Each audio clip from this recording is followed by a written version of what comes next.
We are in chapter 11. I think it's page 43 in the book. I know some of you never thought we would get this far, but we have. But this chapter deals with the superiority of the new covenant over the old.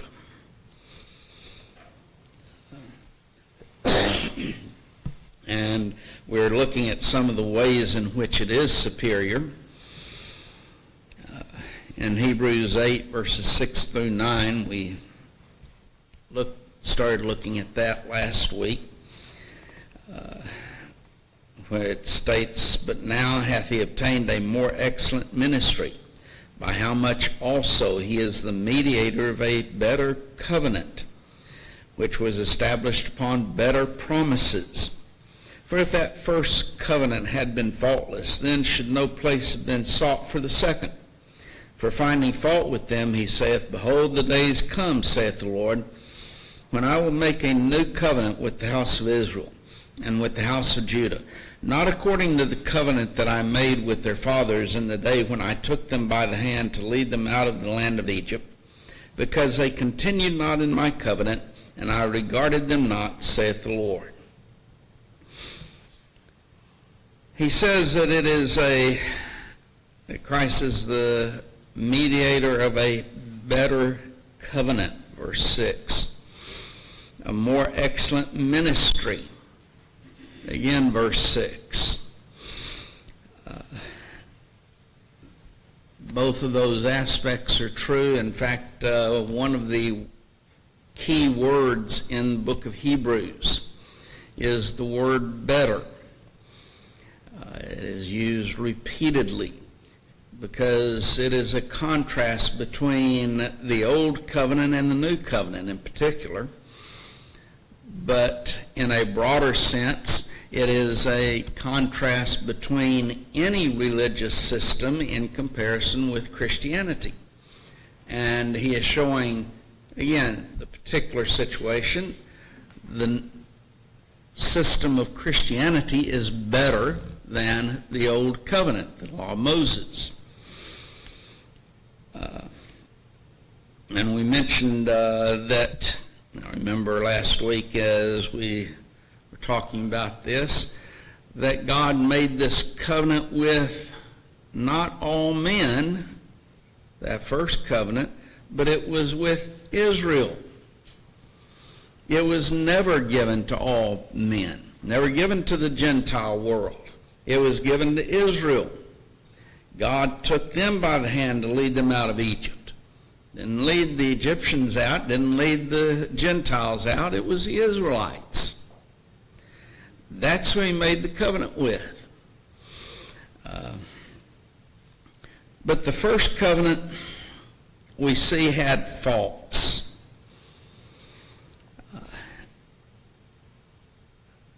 It did not contain pardon from sin. They're just under the old covenant by itself, there's no forgiveness. That forgiveness would only come through Christ.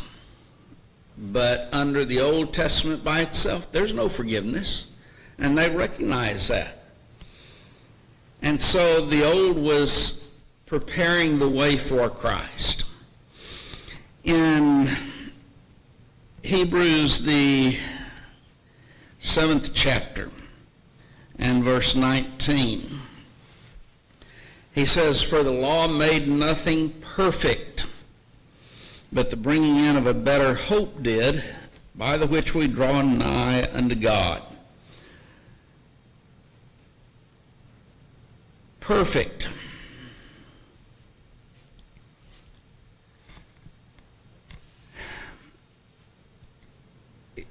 In the scriptures, the word perfect never means sinless. That's the way that we use the term perfect today, but that is not the biblical meaning of the term. and talking about man being perfect, it takes on the meaning that he is full grown. He's complete. He is what he should be.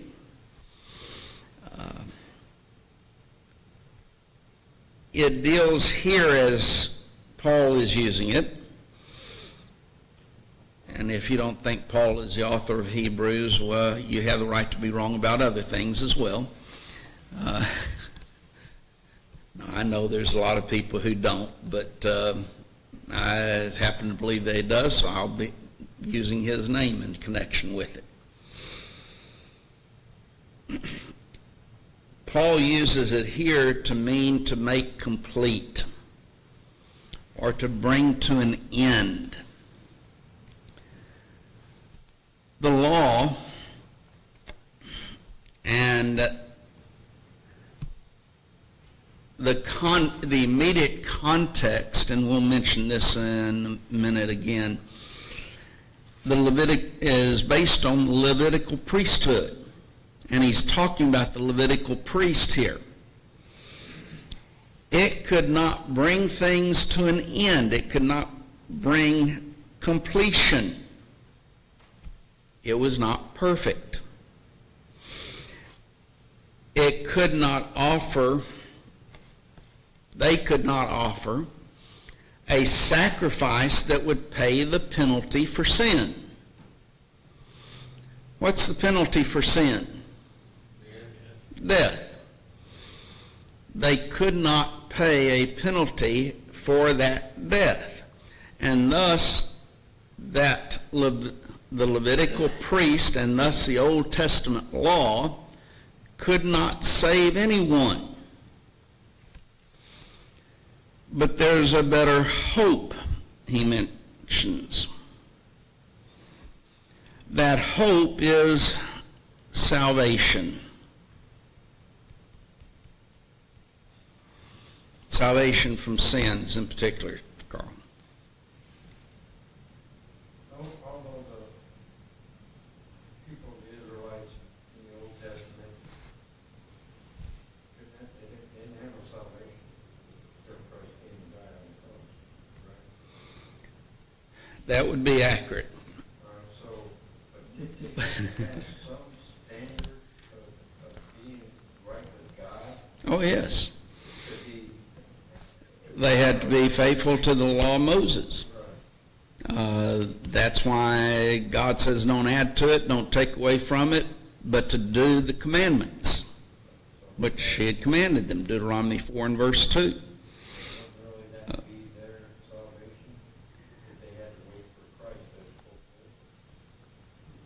They had to be obedient to the law, but the law could not save them because they had committed sin.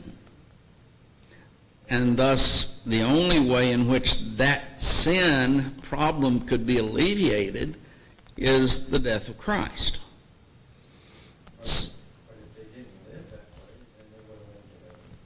If they did not live according to the law, no, they would not. They would be lost. Which became one of the great problems that the prophets had to deal with. And you might even remember John the Baptist told the Jews, God could raise up children of Abraham from these rocks. That's being a child of Abraham was not going to save you. It was obedience that they had to that law that God had given them at that time, which was the law of Moses. But the forgiveness does not come because they could not offer a sacrifice for the sin. The only sacrifice was Christ. So it was preparing the people for the need of Christ coming, who would thus be able to save them from their sins. But the fact is that every year that high priest had to go into the most holy place to offer sacrifices for their sins. Why? Because the law could not take their sins away. And obedience to the law could not take their sins away. Only Christ could. even though they had to be obedient to the law in order for Christ to take away their sins, but being obedient to the law by itself would not save them. And I'm saying by itself, and I'm meaning that without Christ. Without Christ, they would not have been saved, no matter how obedient they would be. One sin, and they were under condemnation. So they had to be obedient, yes, but the law could not forgive them of their sins. That would only come with Christ. And thus that better hope, which was the salvation from sins. That's what they were looking forward to, which they did not have. That's why premillennialism is so weird, you know? Okay. Not to get off on premillennialism, but yes, it would take that away. In Acts 13 and verse 39, and by him all that believe are justified from all things from which he could not be justified by the law of Moses. The law of Moses could not justify them. Why? Because there was no sacrifice that could take away their sins. So they kept looking forward to a sacrifice that would come that would take away their sins. And those that believed in that promise and were obedient thus to that law of Moses, when Christ came, his blood goes back under the Old Testament and washes away their sins. And thus in Hebrews, the 6th chapter, in verse 18, he again mentions that by two immutable things. What does that word immutable mean? Unchangeable. Anyone other than Dale? I'm sorry. No. It means unchangeable. That God could not change, did not change.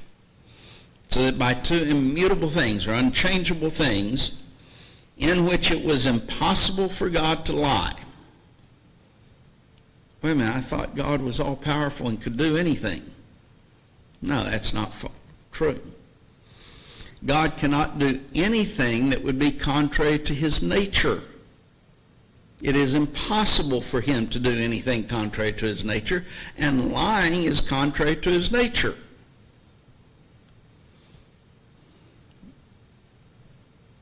We think of lying as not all that bad.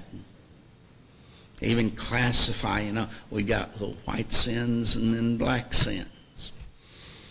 That some aren't, they don't really make any difference. A lie is a lie, and a lie will send you to hell. In fact, all liars will have their part in the lake of fire. We don't view it as God does. God's nature is contrary to lies because he is truth. Well, it's impossible for God to lie. We might have strong consolation who have fled for refuge to lay hold on the hope set before us. Here's consolation. What does that mean? Comfort. It's giving comfort to us. It would motivate us, yes, but that's not the idea so much of consolation. Consolation would be more of giving comfort to someone. You're consoling them. That's the idea. Our consoling aspect is the hope that we have of heaven. The hope set before us. That we can have the true forgiveness of sins, and because those sins are actually washed away by the blood of Christ, we can both go into that, as using the Old Testament temple figure, we can go into that most holy place ourselves and lay our cares at God's feet, because he cares for us. I don't need someone on this earth to go between myself and God. I have the right, as a Christian, to go to God in prayer, the Father, and thus lay hold on that hope of salvation. Why? Because of the blood of Jesus Christ. Carl? So, did they understand that they were waiting for Christ to come in order for them to be saved?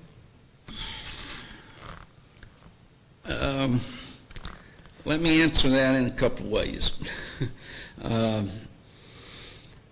In one way, yes, they did, but they envisioned it as a physical earthly kingdom.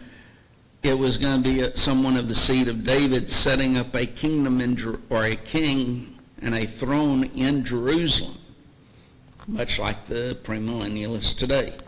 That's what they expected. In fact, in John the 6th chapter, after Jesus had fed the people, they were going to come and take him by force and make him a king over them. So they were looking for a king, yes, in that sense. Even the apostles, after the resurrection and right before the ascension, asked Jesus, "Are you going to restore the kingdom at this time?" And what they meant was restore the Davidic kingdom and sit on David's throne in Jerusalem, physical throne in physical Jerusalem. So they didn't understand it even at that point in time. Well, absolutely.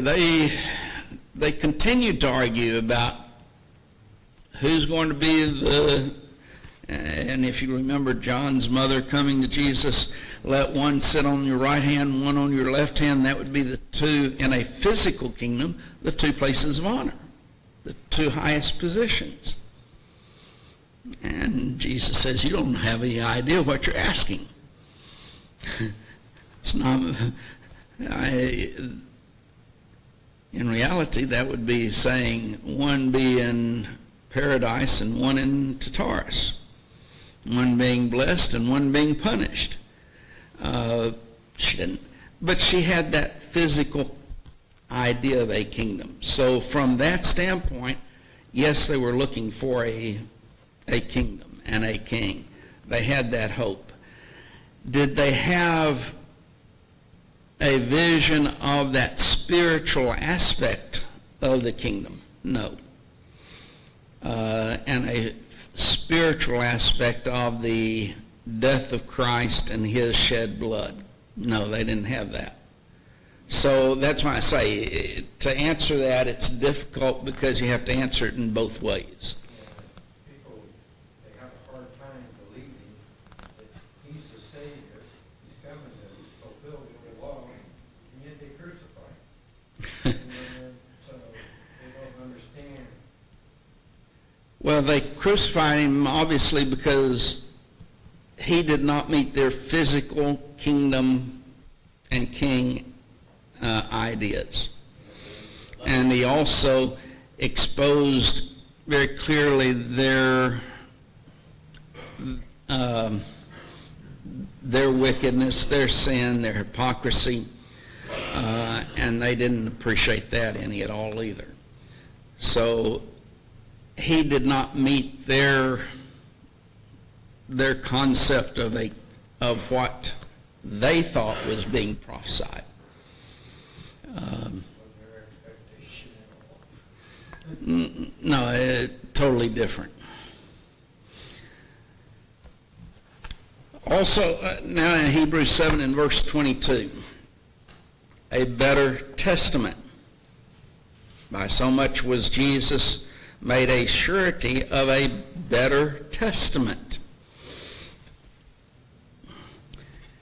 As I mentioned earlier, and said come back to this, but the The Levitical priesthood was in reality the basis for the Old Testament.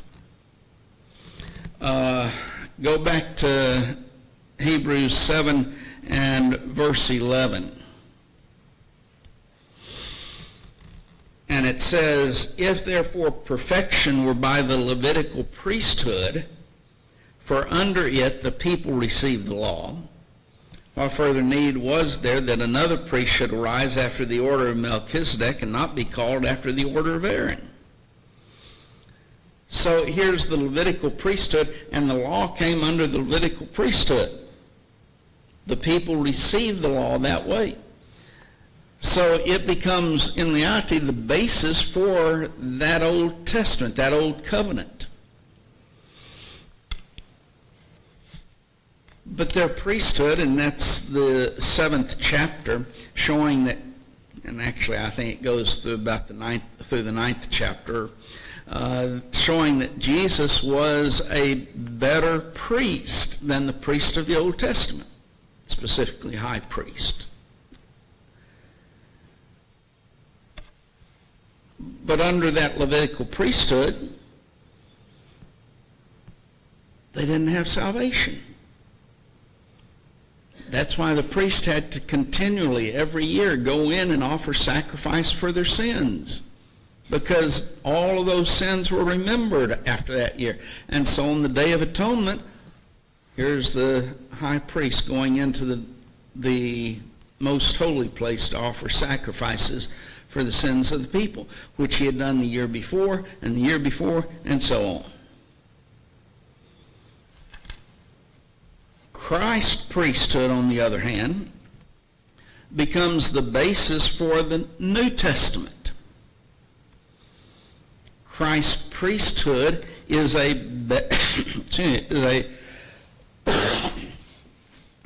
Christ's priesthood is a better priesthood than that which we find under the Old Testament.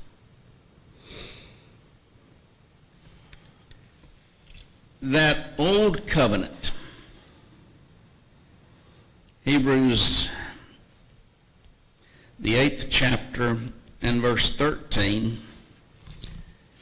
was ready to vanish away.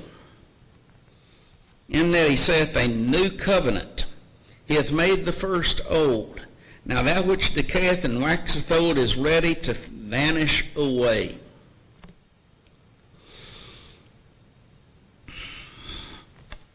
How's it ready to vanish away? I thought it was done away with at the cross. Nailed the cross. But it's still in existence now, isn't it? Yeah, of course. It's Romans 15:4 and chapter 10, etc. No, the law was still in existence. Yeah, of course.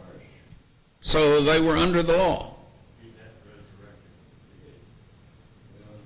He had at the time of Paul wrote Hebrews, and he says, now it's ready to vanish away.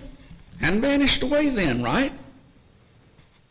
It's ready to, it's about to, but it hadn't yet, right?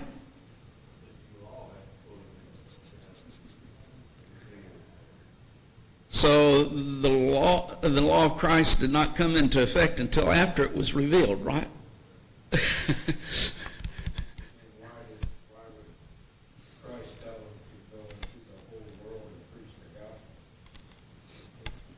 I'm the one asking the questions, right? But that, in reality, that doesn't answer the problem. There is a problem.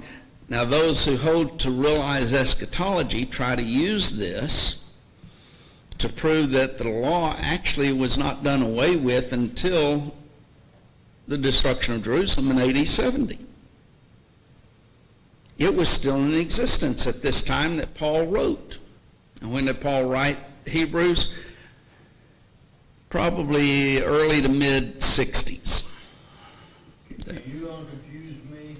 Well, if you'll wait and listen, you might be. Okay.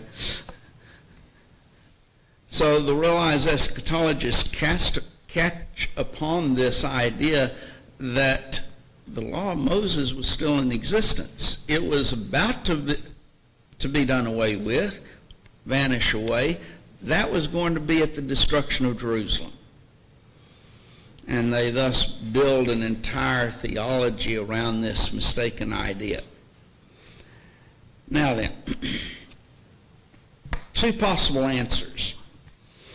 I'll give you the first that I formerly taught, and then the one that I now teach. So, as you study, you learn, hopefully. You're supposed to, at least, and I think I've learned better. But the first answer is still given by a lot of people. It's ready to vanish away. It's not saying that it is done away. The Old Testament was abrogated. It was done away when Christ died.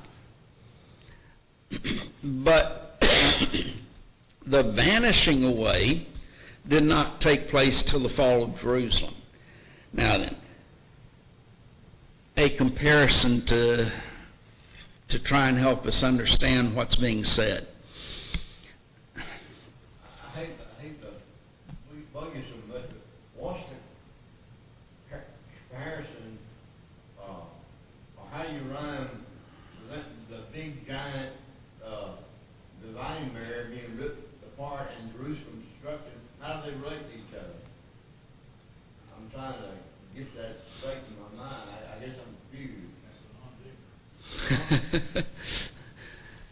Well, if you wait and listen, and let me explain, let me make a comparison. Have any of you ever struck a match? Got a flame going, right? You blow the flame out, the fire out.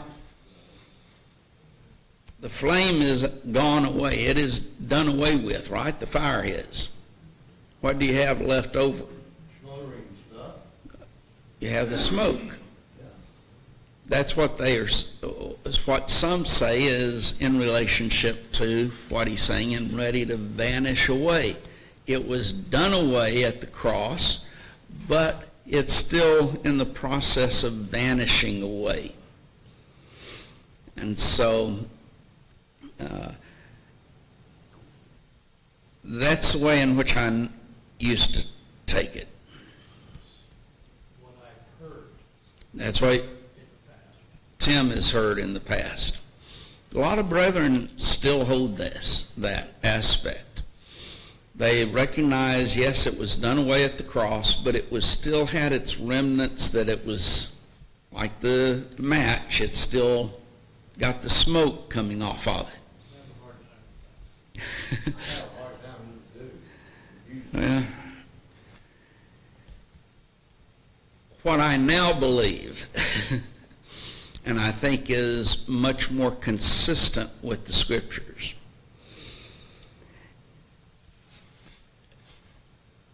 Paul has just quoted Jeremiah 31 through 34. And he is reflecting back in this statement to Jeremiah's day. Tim must believe that. That makes sense. It does. That here's Jeremiah making this prophecy of a coming covenant, a new covenant that's not going to be like the one that they are then under and subject to. The one that they are now subject to, though, is growing old. It's vanishing away and will be done away with when Christ dies on the cross. So this is not from Paul's time frame that he's talking about, that it's about to vanish away. It's from Jeremiah's standpoint that it is vanishing away. That's consistent with the context of Hebrews 8. And and also what Jeremiah writes. And I think actually what you see in 2 Corinthians, the 3rd chapter, in relationship to Moses. Moses put a veil over his face so that they could not see the end of the law. Why? Because his face was diminishing in glory. From the time that God gave the law of Moses, it started vanishing away. It started diminishing in its glory.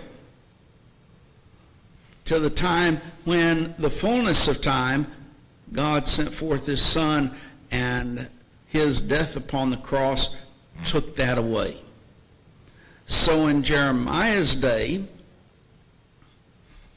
Jeremiah being written around 580 or so, give or take. Is there anybody that's written on that next thing, written what the reaction of the people would have been? Is anybody back in the I don't- day loud up about that?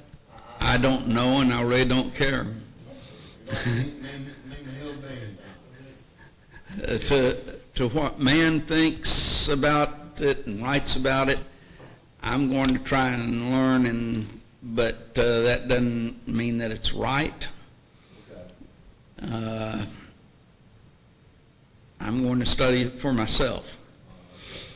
And if no one else has ever thought about it from the standpoint of what I'm saying, that's fine. I still believe this, and that's the way I'm going to teach it. You're talking about Moses and the veil. Yes. And I believe the first time I heard that talk was at Memphis, and they were talking about even then, the old law starting to depart. Right. But you talk about this passage. Verse 13, in that he said, who? That's a good point. It's not Paul. No, in that If you look at previous verses, that's Jeremiah 31. Jeremiah. Jeremiah. Yeah. He said. He saith. Pastor- Jeremiah saith. Yeah. Said it. And thus, in Jeremiah's day, it was passing away, or it was vanishing away. It was diminishing in glory from the very time that God gave it. And that's 2 Corinthians 3 and the veil over Moses' face. Why? Because so that the people could not see the end of the law, see that it was vanishing away even at that time. And thus when Jeremiah writes around 580, it had diminished in glory even at that time and was continuing to diminish in glory, to be taken away by Christ and his death. Part of the reason why I was wondering if they understood about Christ and their salvation. Because when Christ came, there was all these sects, but none of them was really even following the old law. They'd already vanished from the old law. They didn't understand it. They didn't understand the spiritual nature of the prophecies. They wanted it and understood it as a physical aspect or physical kingdom that Christ or the Messiah was going to be king of. How many of them were actually following the law of worship? Well, basically none of them, but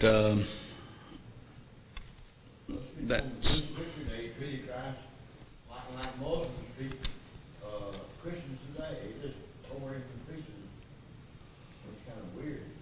They don't have no sympathy. And that has to do... Sympathy or nothing. One last point, I won't bother you. This is 2 Corinthians 3. Here we're looking at Hebrews. Okay. Is there a good reason why we tell people to read a passage or read a book like you've never read before? Yeah. All preconceived notions, it is difficult. Set it aside and read it like you read it for the first time. And keep it in context, and things fall into place. it is extremely difficult to lay aside those preconceived ideas. We try and get denominational people to do that with salvation. They have a great deal of difficulty setting aside everything that they've been taught. But we have exactly the same problems. Maybe not in relationship to salvation, but a lot of other questions and a lot of other passages. But this is being said from the view of Jeremiah's time. I almost want to go into a study of that word new and old.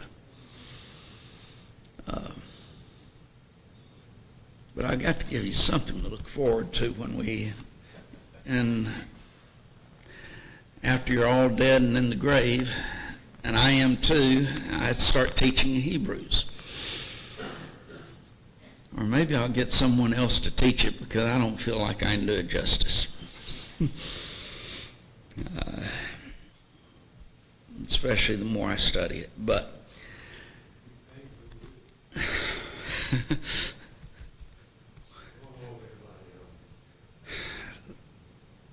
there's those who are a lot smarter than I am and can, they're dead, gone. So, Colossians 2 and verse 14.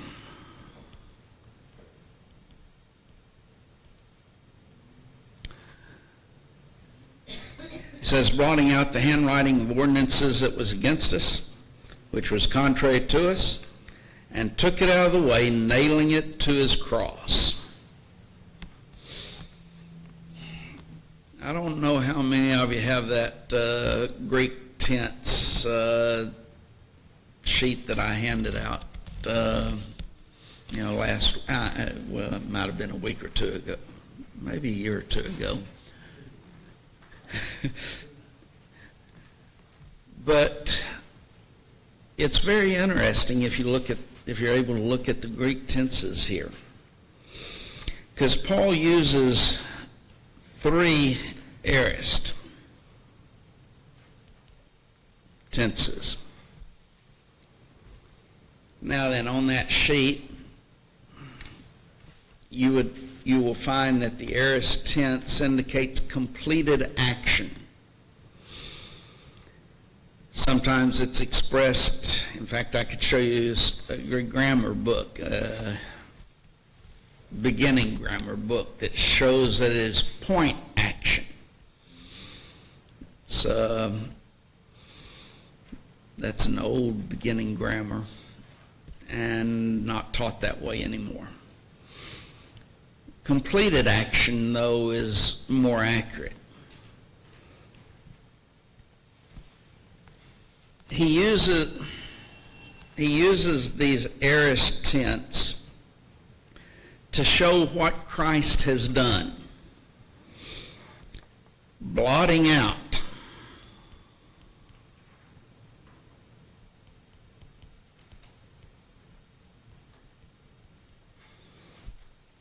Nailing it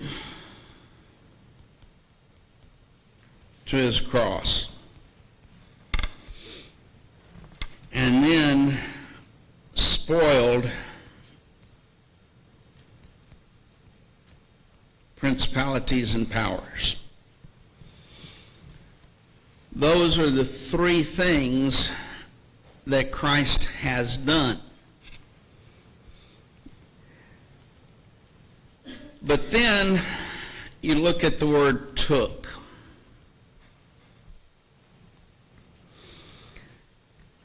While he uses the 3 aorist tense, took stands in direct contrast to them because took is the perfect tense. And if you look at that, that will state that perfect tense is a completed action with continuing results. And I'm not trying to quote it exactly. That's just, it'll say basically the same thing, maybe a little bit different wording. But it's completed action. Some of them say with present results. I don't like that term, but I can show you in an intermediate grammar that it states it that way. It's continuing results. Now then, he took it out of the way. In other words, he completed taking it out of the way, and it remains taken out of the way.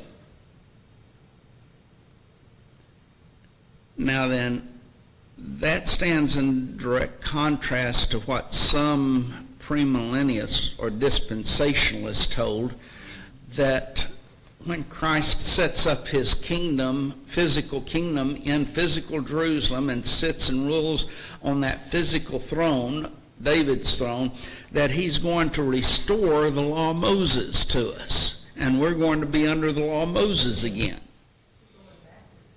That's going backwards. That's true.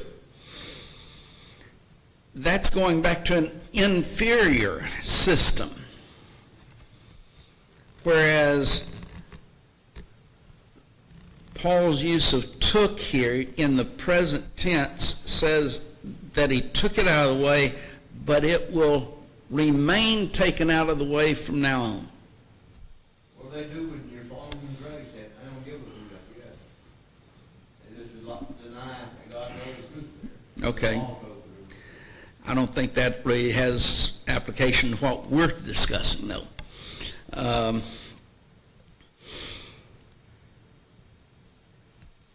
Then if you look at this idea of nailed, it also, while it's an aorist tense, it's a participle. All three of them are participles, but nail or nailing it is called a modal participle. That's a modal participle. It's telling us, emphasizing the means by which the law was taken out of the way. The means by which was that Christ nailed it to the cross. That's the means by which the law was taken out of the way and will remain taken out of the way forever.